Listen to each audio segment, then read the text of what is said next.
तीसरे स्कंद का 17वां अध्याय शुरू करते हैं। मैत्रेय ऋषि बोले, हे विदुर जी, सनकादिकों के चले जाने के बाद भगवान ने द्वारपाल जय विजय अपने हृदय में शाप मुक्त होने की कामना लिए श्री नारायण जी के आगे खड़े रहे।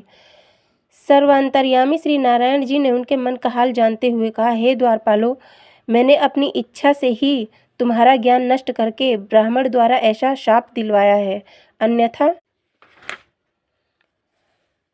श्री सनत कुमार जी के स्वभाव में क्रोध नहीं था। सनत कुमार जी तुम्हें क्षमा करके 3 जन्म बाद तुम्हारे उद्धार का उपाय कह गए हैं, इसलिए तुमको राक्षस योनि में 3 बार जन्म लेकर मृत्यु लोक में रहना पड़ेगा। उस समय तुम शत्रु भाव से मेरा ध्यान करना, तब मैं सगुण रूप धारण कर तुम्हें मारूंगा और 3 जन्म व्यतीत होने पर तुम्हें पुनः बैकुंठ लोक में बुला लूंगा।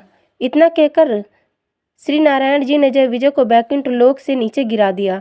हे विदुर जी, श्री त्रिभुवनपति की इच्छा से 100 वर्षों तक दिति के गर्भ में वास करने के बाद उन दोनों ने जन्म लिया।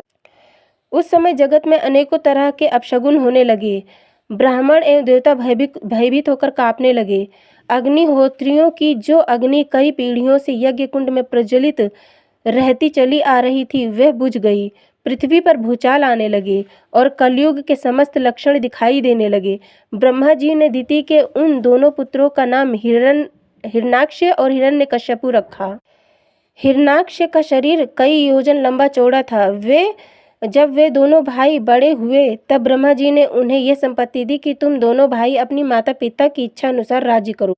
ब्रह्मा जी के ये वचन सुनते ही बड़ा भाई हिरण्याक्ष अपनी शक्ति के अभिमान में डूबकर हाथ में गदा लेकर अकेला ही घर से चल दिया। वह अपने बल के सामने किसी दूसरे के बल को तुच्छा मानता था। जब हिरण्याक्ष ने देखा कि 3 लोक 14 भुवन में कोई ऐसा योद्धा नहीं है जो मेरा सामना कर सके, तब वह किसी ऐसे योद्धा की तलाश करने के 10 दिशाओं में घूमने लगे। उस समय रास्ते में अचानक ही नारद जी से उनकी भेंट हुई। नारद जी को देखते ही उन्हें प्रणाम किया।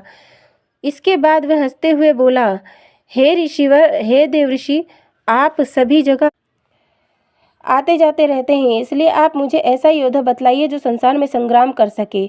अगर आप नहीं बतलाए तो मैं आपको ही मार डालूंगा। यह सुनकर देवर्षि नारद जी ने कहा, हे दैत्यराज, मेरी दृष्टि में जगत में कोई ऐसा वीर योद्धा नहीं जो तुमसे लड़ सके। केवल एक श्री नारायण भगवान ही ऐसे हैं जो तुम्हारी अभिलाषा को पूर्ण कर सके। यह सुनकर हिरण्याक्ष ने कहा, हे नारद जी, आप मुझको उन नारायण जी का ही पता बता दीजिए जिससे मैं आपके पास जाकर युद्ध कर सकूं। मैंने सुना है कि ब्राह्मण एवं तपस्वियों के घर में उनका निवास है।